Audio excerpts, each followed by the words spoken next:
Guys, here are we removing the contactor of APFC panel. The contactor name is MNX 18 L&T company. It's going to be burned out due to the short circuit on continuous 5000 operations. It's going to be dark at the center. We hope that there is only coil is disturbed. That is NC, bro. That is NC. That is A2.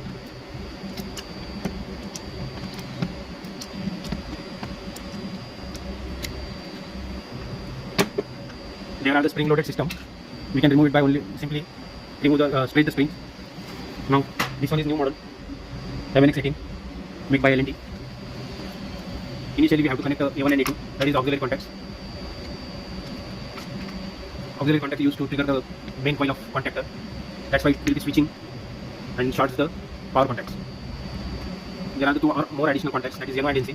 NO is normally open and normally closed. There are the respective contacts.